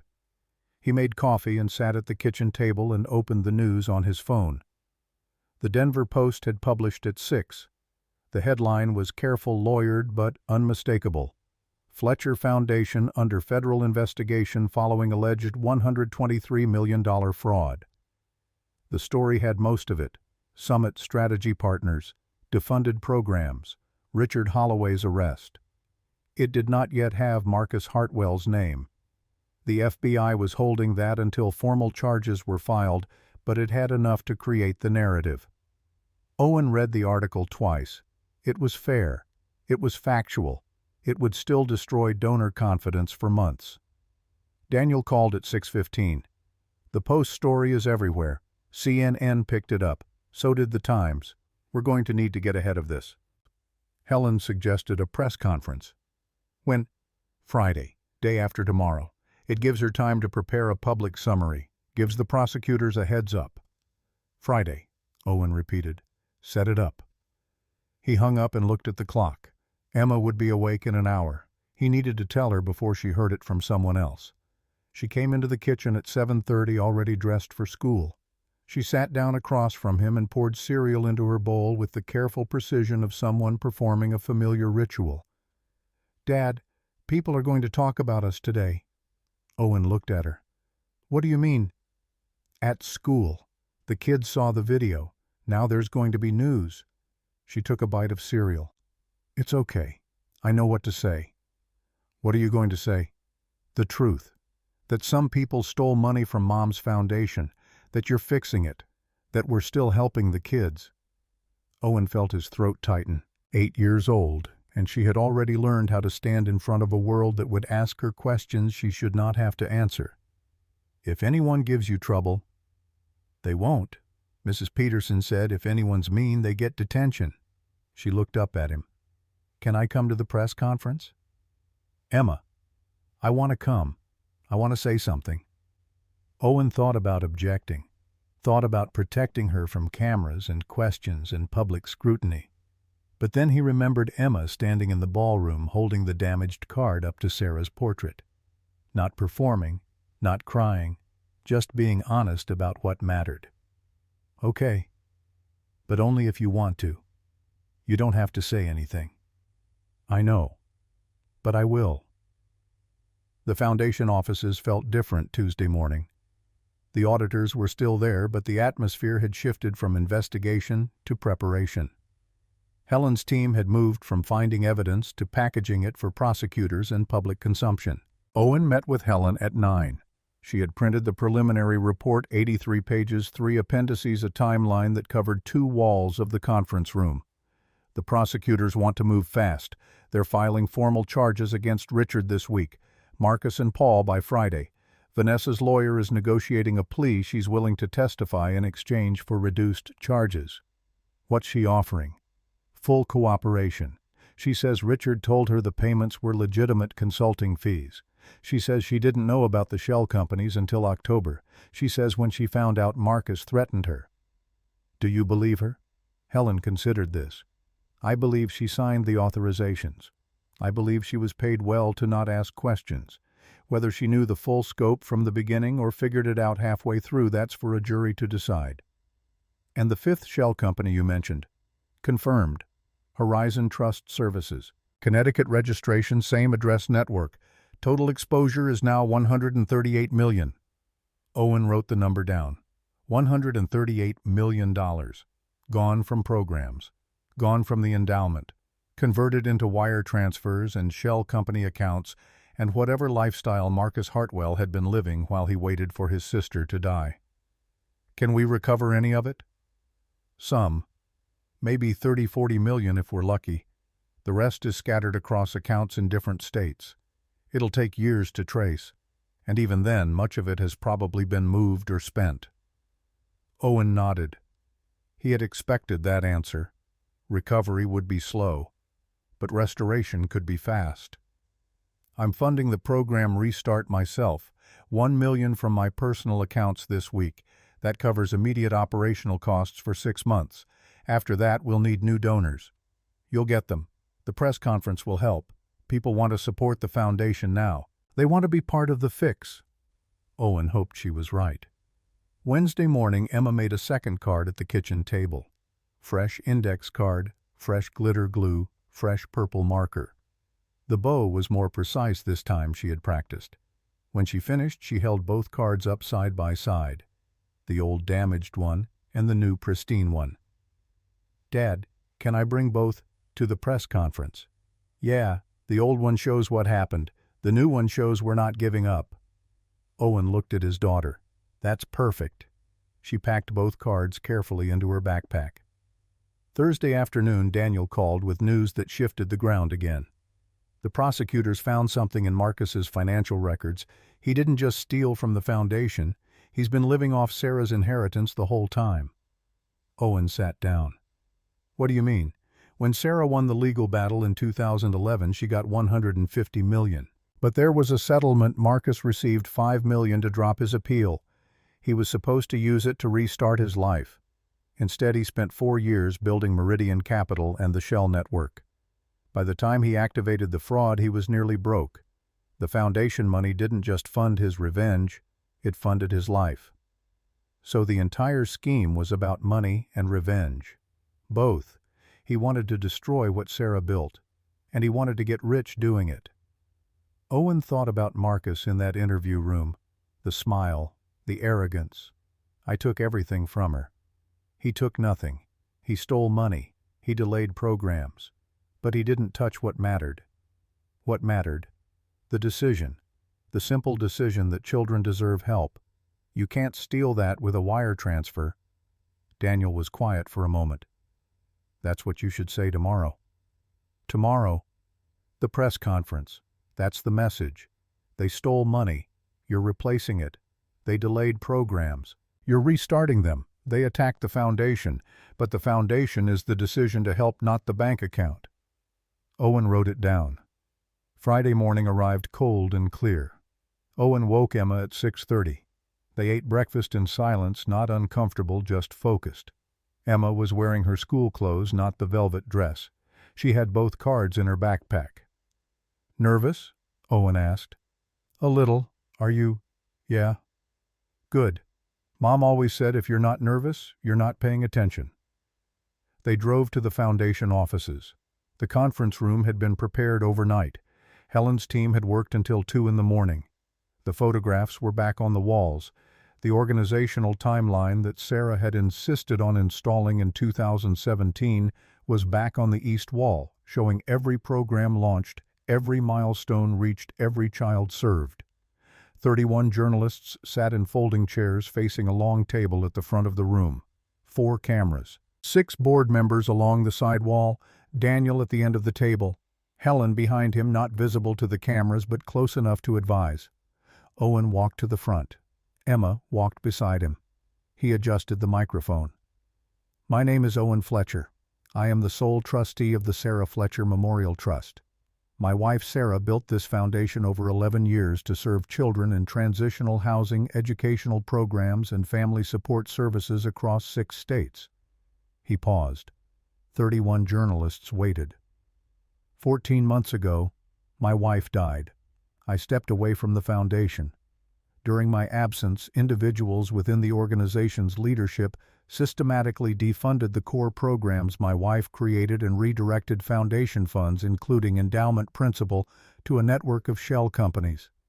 The total amount we have identified so far is approximately $138 million. The room shifted. Pens moved. Cameras adjusted. The after-school tutoring initiative that served 400 children in Denver has been suspended for 5 months. The Transitional Housing Stipend Program in Colorado Springs has been defunded. The school supply distribution network that operated in 4 counties for 9 years has been shut down. And the Children's Literacy Program in rural Colorado, a program my wife built personally, a program that served 900 children, was quietly eliminated 6 months ago and its funding absorbed into fraudulent administrative accounts. Owen looked at the journalists. He did not raise his voice. The federal authorities have been contacted. A forensic audit is complete. 1 individual has been detained. Others are under investigation. Formal charges will be filed by the U.S. Attorney's Office within the week. I cannot discuss the details of the ongoing federal case, but I can tell you what we are doing right now. He laid out the plan. The literacy program in Pueblo would be restarted immediately that week with emergency funding from his personal accounts. The tutoring initiative would resume within 30 days. The housing stipend program would be restored by end of month. The supply distribution network would be operational by end of quarter.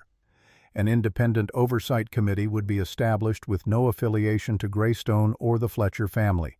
Financial statements would be published quarterly and made available to any donor or member of the public who requested them. A new executive director, Rachel Donovan, formerly of Minneapolis Housing Initiative, had been hired and would implement Sarah's original program framework with enhanced accountability measures. He spoke for 9 minutes. He did not use notes. He did not stumble. He said what needed to be said, and he said it clearly, and he stopped when he was done. My daughter would like to say something. Emma stood up. She stepped to the microphone. She was holding both cards, one in each hand, the old damaged one and the new pristine one. She held them up so the cameras could see them. My mom built this.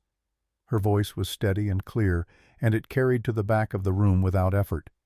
And some people tried to take it, but we're not going to let them. She looked at the cameras, then at her father, then back at the cameras. My mom said, "Don't give up. So, don't give up." She stepped back. She sat down. She placed both cards on the table in front of her side by side, the damaged one and the new one, and she folded her hands in her lap. The room was silent. 31 journalists and 4 cameras and 6 board members and not a sound. The silence lasted 3 seconds. 4, 5. Then someone in the back row started clapping. A woman. Owen did not see who. And the room joined. Not the thunderous applause of a ballroom, something smaller, more certain, more precise. The kind of applause that is not celebrating a performance but acknowledging a truth. Emma looked up at her father. Was that okay? Owen put his arm around her. That was perfect. The questions came after. Owen answered them for 40 minutes. He was direct. He was specific where he could be and honest about what he could not discuss. When a journalist asked if he blamed himself for being absent, he answered without hesitation, "Yes, I confused absence with protection, and in doing so I left the thing my wife cared most about in the hands of people who did not care about it at all." When another journalist asked about Vanessa Cole, Owen said only that her employment had been terminated and that her involvement was a matter for the federal investigation. When asked about Richard Holloway, he said the same. When asked about Marcus Hartwell, the reporter had gotten the name from a source. Owen paused. Then he said, "Marcus Hartwell is Sarah's brother. He was released from prison in 2014 after serving 6 years for embezzlement. He spent 7 years planning revenge on his sister for testifying against him. He built the infrastructure for this fraud before Sarah was even diagnosed. He waited for her to get sick. He waited for her to die.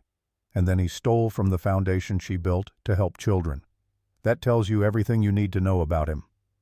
The journalist followed up, "Do you have a message for him?" Owen looked directly at the camera. "You spent 7 years planning revenge on a dead woman. I'm spending the next 20 making sure you're forgotten." The last question came from a reporter in the front row, a man Owen's age with gray hair and a notebook instead of a laptop. "Mr. Fletcher, your wife's foundation raised nearly $4 million a year. The amount stolen is 30 times that. Where did the rest of the money come from?" "The endowment. Sarah's philanthropic endowment, which I funded from her inheritance, was the foundation's reserve. It was supposed to ensure the programs could continue for decades, even if annual fundraising declined. They didn't just steal from the operating budget. They went into the principal. They took the future." The reporter wrote that down. He looked up. "And you're going to replace it?" "I'm going to rebuild it, however long it takes."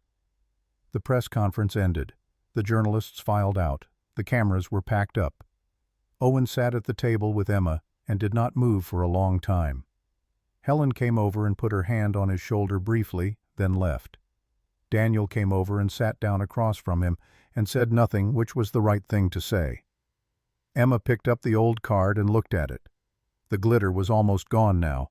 The purple ink had faded to pale violet. The heel mark was still visible in the bottom corner. The bow was long gone. "Dad, can we put this somewhere safe?" "Where would you like to put it?" "On Mom's wall at the office, with the pictures of the kids." Owen looked at his daughter, 8 years old, holding a damaged card that she had made at the kitchen table while he stood at the stove pretending not to watch. A card that had been stepped on and soaked and carried in a backpack pocket for 2 weeks and held up in front of 300 people at a ballroom and 31 journalists at a press conference. "Yeah, we can do that." They drove to the foundation's office that afternoon. Owen walked Emma to the north wall of the main lobby, the wall where the photographs had been restored. He found a small frame in the supply closet. Emma placed the old card inside it, carefully smoothing the wrinkled corners one last time. Owen hung it on the wall between a photograph of a girl at a graduation ceremony and a photograph of a family standing in front of their new apartment. Emma stepped back and looked at it. "It fits." Owen looked at the card on the wall, damaged and faded and real, surrounded by photographs of children whose lives had been changed by the foundation his wife had built. The card did not match the photographs. It was not professional. It was not polished. It was an index card with smeared glitter and purple ink made by an 8-year-old girl at a kitchen table. It was the most important thing on the wall. "Yeah, it fits."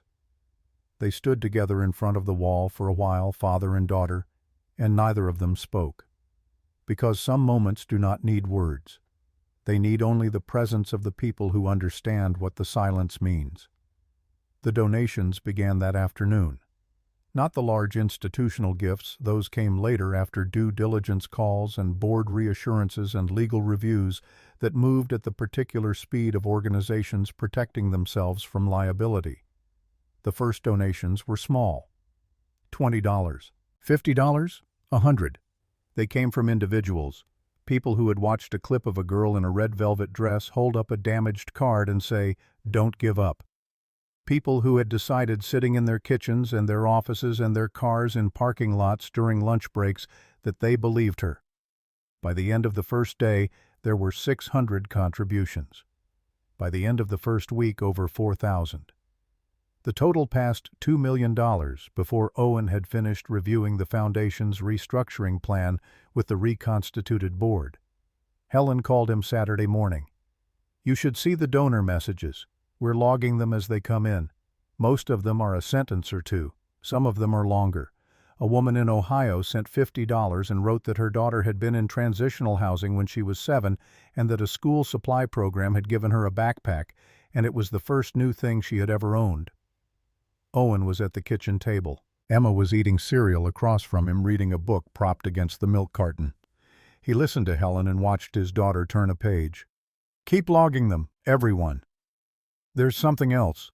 I got a call this morning from the Whitmore Family Foundation in Chicago. They want to discuss a major gift. Their initial indication is 7 figures. Who are they? Old money, 3rd generation. They fund education and housing initiatives across the Midwest. They said they've been watching the story and they want to talk. Set up a call for Monday." By the end of the second week, 11 organizations had reached out. Corporations, family foundations, a university endowment in California. One by one, they contacted Daniel or Helen or Owen directly and said variations of the same thing. "We saw what happened. We want to help. What do you need?" Owen worked with the reconstituted board through late April and into May. He was at the foundation offices by 7 every morning and home by 6 every evening because Emma needed dinner and homework help and the particular stability of a father who showed up at the same time every day. He did not miss a single evening. Sarah had taught him that. She had run a $4 million a year foundation, and she had never missed dinner. She used to say, "The work is important, but the table is sacred." He had not understood that fully until now. The restructuring took longer than he had hoped and moved more thoughtfully than he had originally planned, which meant it was done correctly. Helen's oversight framework was implemented in full. Every program was reviewed. Every allocation was cross-referenced against its original purpose. Every vendor relationship was audited. The board was reduced from 9 members to 5, each personally vetted by Owen and Daniel. The 3 members who had enabled the fraud, Paul Brennan and 2 others who had voted for the budget reallocations without asking sufficient questions, were removed. Paul was facing federal charges. The other 2 were facing civil liability and the particular social consequences that accompany having your name in a federal fraud indictment. Rachel Donovan started on a Saturday. She was in the office before Owen arrived, which had not happened to him in a very long time. She had already pulled the enrollment records for every program and spread them across the conference table in color-coded stacks. The literacy program can be back to full capacity by June, the tutoring initiative by May. The housing stipends are more complicated because the partner organizations need to reactivate their referral networks, but I can have that running by end of quarter, and the supply distribution, that's the easy one. The volunteers never actually stopped. They've been running it on their own out of pocket since the official funding was cut. 3 women in a church gymnasium east of Colorado Springs have been buying school supplies with their own money for 5 months. Rachel shook her head. "Your wife built something that people refused to let die even when the funding disappeared. Do you understand how rare that is?" Owen understood. He understood it in a way that he could not articulate and did not try to. The board voted unanimously in early May to rename the foundation. The motion had come from Daniel. He had written a 1-paragraph proposal that he read aloud at the board meeting in a voice that was steady until the last sentence, when it was not. The foundation was always an expression of Sarah's purpose. It should carry Emma's name forward because it is Emma's generation the work is for. Owen had not expected the proposal. He had not been consulted. He sat at the board table and listened to Daniel read the paragraph and felt something in his chest that was not grief and was not joy, but was somewhere between the two in a territory he had not known existed. He looked at Daniel. "Does Emma know about this?" "I wanted your approval first." "You have it, but I want to tell her myself." He told her that evening at the kitchen table. They were eating pasta. Emma had learned to make garlic bread the previous week and had produced a loaf that was aggressively buttered and slightly burned on one side and delicious. The board wants to rename the foundation. Emma looked up from her pasta. Rename it what? The Emma Fletcher Foundation. She put her fork down. She looked at him for a long time. She did not speak. Her eyes moved across his face in the way children's eyes move when they are trying to determine if something is real. My name. Your name. But it's Mom's foundation. It is, and Mom built it for children. For kids like you? Daniel said it should carry your name because you're the generation the work is for. Emma thought about this. She thought about it with the seriousness of an 8-year-old who has learned in the past several months that the world is more complicated than she had been told, and that names carry weight, and that the things adults build can be taken away if no one is watching. Okay, but Mom's name stays too. What do you mean? On the wall at the office where the pictures are. Mom's name should still be there so the kids know who started it. It will be, I promise. Emma picked her fork back up. Okay, can I have more garlic bread? The Emma Fletcher Foundation held its first event under the new name in late May. Not a gala. Rachel had been firm about that. No galas, not yet. Maybe not ever. The first event should be a site visit. Put the board and the donors in the rooms where the work actually happens. Let them see what the money does. 43 board members, donors, and staff traveled to 3 program locations in Colorado over the course of a single day. They saw a literacy classroom in a converted community center outside Pueblo where 22 children were sitting on a carpeted floor listening to a teacher read aloud from a chapter book. They saw a transitional housing unit in Denver where a family of 4 had recently moved in, and the mother was standing in the kitchen looking at the stove as though she could not quite believe it was hers. They saw the school supply distribution running out of the church gymnasium in the small agricultural town east of Colorado Springs, staffed entirely by volunteers, 3 women who had kept it going with their own money for 5 months because they refused to let the children go without. Emma went to all 3 sites.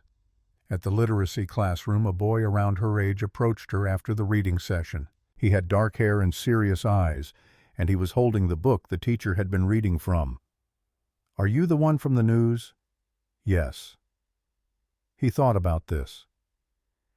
My teacher read us the story. She said you were brave. I wasn't brave. I was just there. That's what brave means. My teacher said brave means you show up even when it's hard. Emma looked at him. He looked back at her.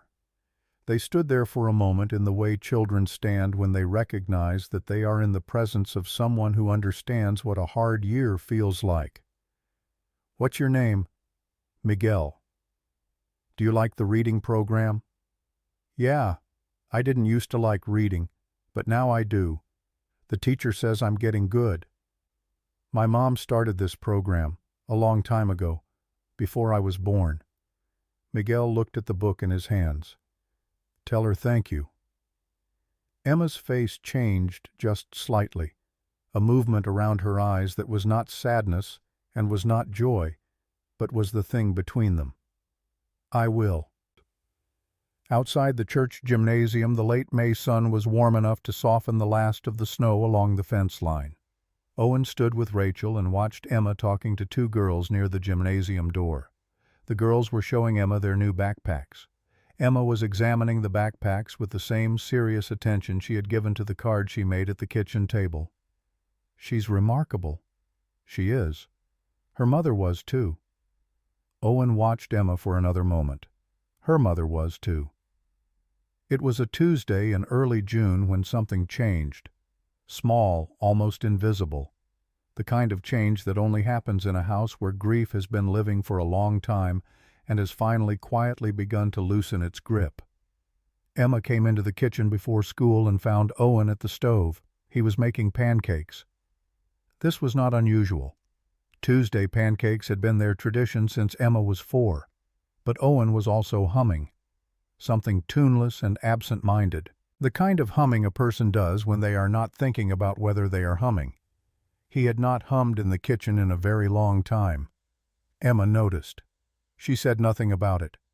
She sat at the table and put her backpack on the floor and watched him flip a pancake with the confidence of a man who has made approximately 10,000 pancakes and is quietly aware of his expertise. "Dad, are we still helping the kids?" He slid the pancake onto a plate. He put the plate in front of her. He sat down across from her the way he did every Tuesday morning, the way he had done every Tuesday morning for 4 years, the way Sarah used to sit down across from both of them before everything changed. Always. Emma nodded, satisfied. She reached for the syrup. She poured it with the generosity of a child who has not yet learned restraint with maple syrup, and Owen did not correct her because some battles are not worth fighting, and syrup is every single one of them. After Emma left for school, Owen washed the dishes. He stood at the kitchen window and looked out at the yard. The June morning was cool and bright. The daffodils along the fence line had bloomed in April and were gone now, replaced by the first buds of summer flowers. The same garden bed Sarah had tended the spring before the diagnosis. The photograph on the windowsill showed Sarah on the hiking trail laughing, one hand extended toward the camera trying to stop him from taking the picture. He had taken it anyway. He had been glad ever since. "I think we're doing okay, Sarah. Emma's good. She's really good." He dried his hands. He went to his desk. He opened his laptop. The Foundation's quarterly report had been published the previous week. Rachel had included her program updates with 3 exclamation points after the literacy enrollment numbers. 947 children were now enrolled in the programs that had been defunded 14 months ago. Restored and rebuilt and running, Rachel's team projected 1,200 by end of year, 1,500 by the following year with the new funding commitments. None of those children would ever know about the night at the Aspen Crown Hotel. They would never know about Vanessa Cole or Richard Holloway or Marcus Hartwell or the shell companies in Delaware or the $138 million that had been stolen. They would never know about the heel coming down on the card or the security guards moving toward the door or the 60 people in the lobby who watched. They would know only that there was a program, that there was a teacher, that there was a book, that someone somewhere at some point had decided that they were worth the effort. That was what Sarah had always said the work was about. Not the galas, not the grants, not the press conferences, or the quarterly reports, or the corporate partnerships, but the decision repeated quietly in classrooms and housing offices and church gymnasiums that a child's circumstances were not their destiny. Owen opened a new document and began drafting the letter he would send to the major donors who had reached out over the past 2 months. The Whitmore Family Foundation had committed $2.5 million over 3 years. Others had followed.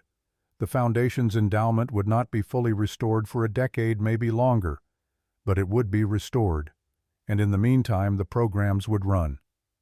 He typed for an hour. When he finished, he looked out the window again. The morning had opened fully now. The sky was clear. The garden was green. Somewhere down the road, Emma was at school learning things, carrying her backpack with the new card in the front pocket, the pristine one she had made to replace the damaged one. She had decided the new card belonged with her now. The old one belonged on the wall with the children. Owen thought about that choice. The wisdom in it, the understanding that some things are meant to be kept safe and some things are meant to be carried. He closed the laptop and stood. He had a meeting with Rachel at 10 to review the fall program expansion. He had a call with the Whitmore Foundation at 11. He had to pick Emma up from school at 3:30. The work continued. It would always continue. That was the point. Not that the foundation was perfect or that the fraud had never happened or that grief had been conquered, but that the decision to help children, the simple, stubborn, unbreakable decision, was stronger than the people who had tried to destroy it. Because Sarah had not built a budget line or an endowment or an organizational structure, she had built a conviction. And convictions, Owen was learning, cannot be stolen with wire transfers. They can only be abandoned or defended. He chose to defend. The June afternoon was warm when Owen picked Emma up from school. She climbed into the car and buckled her seatbelt and said, "Dad, my teacher asked if I wanted to talk to the class about the foundation." "What did you say?" "I said yes. I'm going to bring the new card. I'm going to tell them about Mom. I'm going to tell them what happened. And I'm going to tell them we didn't give up." Owen looked at his daughter in the rearview mirror. 8 years old. Already teaching the lesson her mother had spent a lifetime proving, that the work of protecting children from disappearing is never finished, that it requires showing up, that it requires not giving up. Mom would be proud of you. I know. Not with arrogance, with the plain certainty of a child who has learned what her mother valued and chosen to carry it forward. They drove home through the late afternoon light. The mountains were visible in the distance, still capped with snow that would not melt until July. The city stretched between them and the peaks, ordinary and complex, and filled with children whose lives would be changed by decisions being made in classrooms and housing offices and church gymnasiums by people they would never meet. 947 so far. 1,200 by year's end. 1,500 the year after. And growing, always growing, because someone had decided they were worth the effort. Owen pulled into the driveway. Emma unbuckled her seatbelt and grabbed her backpack. She paused before getting out. Dad, can we have pancakes on Saturday too? Not just Tuesday? Owen smiled. Yeah, we can have pancakes on Saturday. Good, because Tuesdays aren't enough. She climbed out and ran to the front door. Owen followed more slowly, watching her go. The girl who had stood on wet stone steps and refused to cry. The girl who had held a damaged card up to her mother's portrait and said 3 words that became a promise. The girl who was learning day by day that grief and hope are not opposites but companions, and that the work of honoring what was lost is inseparable from the work of building what comes next. Inside, Emma dropped her backpack by the door. Owen would make her pick it up later, and went straight to the kitchen. She opened the refrigerator and pulled out the milk. She poured herself a glass with the same generous hand she used for syrup. Dad, I'm hungry. Dinner's in an hour. Can I have a snack? 1 snack. She grabbed an apple and bit into it and stood at the counter looking at the photograph on the windowsill. Sarah on the hiking trail, laughing. I miss her. Owen came and stood beside his daughter. Me too. But she'd be happy right about the foundation. Owen thought about Sarah in the hospital bed, writing on the yellow legal pad with hands that shook. Please don't let the children disappear. She had written it knowing she would not be there to prevent it. She had written it as an act of faith that someone would. Yeah, she'd be happy. Emma finished her apple and threw the core away and washed her hands. I'm going to do homework. She picked up her backpack and headed to her room. Owen heard the door close, heard her settle at her desk, heard the ordinary sounds of a child doing ordinary things in a house where life was continuing. He looked at Sarah's photograph one more time. We're doing okay. Better than okay. The kids are back in the programs. Emma's strong. The foundation is stronger. And the people who tried to destroy it, they're gone. Richard Marcus, Vanessa Cole, all of them gone. Charged. Awaiting trial. Already forgotten by the children whose lives they tried to ruin. He paused. You were right, Sarah. About all of it. The children matter. Their circumstances are not their destiny. And the work of proving that must never stop. He turned from the window. The evening stretched ahead. Dinner to make. Homework to check. A daughter to tuck in. A foundation to rebuild. A future to build that honored the past without being imprisoned by it.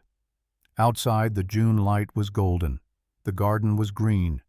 The mountains stood in the distance, permanent and indifferent witnesses to every choice made in their shadow. And somewhere in a small frame on a wall in a foundation office, a damaged card with purple marker and faded glitter sat between photographs of children who would grow up never knowing how close they came to disappearing. But they had not disappeared. Someone had decided they were worth the effort. Someone had refused to give up. And that decision, simple, stubborn, unbreakable, would outlast every shell company, every wire transfer, every act of theft or revenge or abandonment that humans in their weakness could devise. Because Sarah had been right about something else too. Something she had never said aloud but had proven through 11 years of work. That the strongest things in the world are not made of steel or stone or money. They are made of decisions, and decisions once made with conviction and defended with courage, become permanent in ways that buildings and bank accounts never can. Owen started dinner. Emma's homework sounds drifted from her room. The house settled into its evening rhythm. And in that rhythm, ordinary, unremarkable, profoundly precious, was everything Sarah had worked for. Not perfection, not victory, not the absence of loss or pain or struggle, just the continuation, the showing up, the refusal to let the children disappear. The winter had not broken them, it had revealed them, and what it revealed was strong enough to build on.